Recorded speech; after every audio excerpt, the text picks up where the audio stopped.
Officer Jenkins had always prided himself on being unshakable, a rock in the storm of chaos that was the city's police force.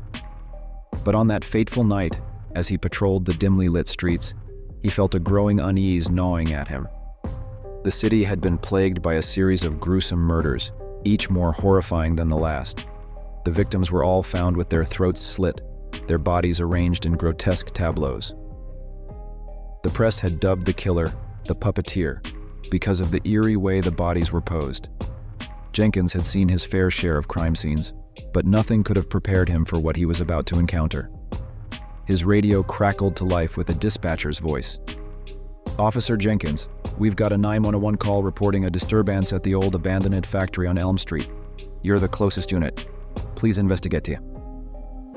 Jenkins acknowledged the call and made his way to the decrepit factory.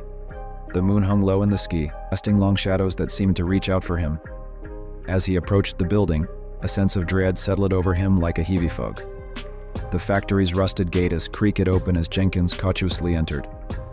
The air was thick with the scent of decay and something far more sinister. His flashlight pierced the darkness, revealing a nightmarish scene. Bloodstains marked the floor, leading deeper into the factory. Following the gruesome trail, Jenkins came upon a room that sent shivers down his spine. There, illuminated by the flickering light, was a life-size puppet made from human skin and hair. It hung from the ceiling by thin wires, swaying eerily as if dancing to a macabre tune. Suddenly, a voice whispered in the darkness, chilling him to the core. "Welcome, Officer Jenkins, to my little theater." Jenkins spun around, his heart pounding, to find a figure dressed in a tattered clown costume emerging from the shadows. The clown's face was smeared with grotesque makeup, and his eyes gleamed with madness. "I've been waiting for you," the clown said, its voice a sickening mix of childlike innocence and malevolence. Jenkins raised his gun, trembling, but before he could react, the clown lunged at him with inhuman speed. They struggled, crashing into the puppet, causing it to fall to the ground in a twisted heap. Desperate, Jenkins managed to fire a shot, striking the clown in the shoulder. It let out a blood-curdling scream and fled into the darkness, leaving Jenkins alone with the horrifying puppet. As backup arrived, they combed the factory but found no trace of the clown.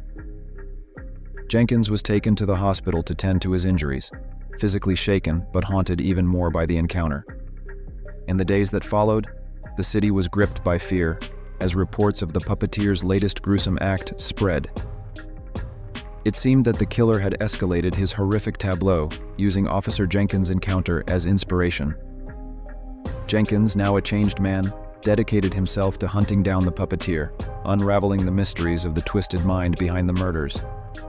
But every step he took led him deeper into a nightmarish labyrinth of horror, where reality blurred with the darkest recesses of the human psyche. As the Puppeteer continued to elude him, Officer Jenkins realized that he was no longer just a cop chasing a killer. He had become a character in the most disturbing and terrifying story of his life, one with no guarantee of a happy ending.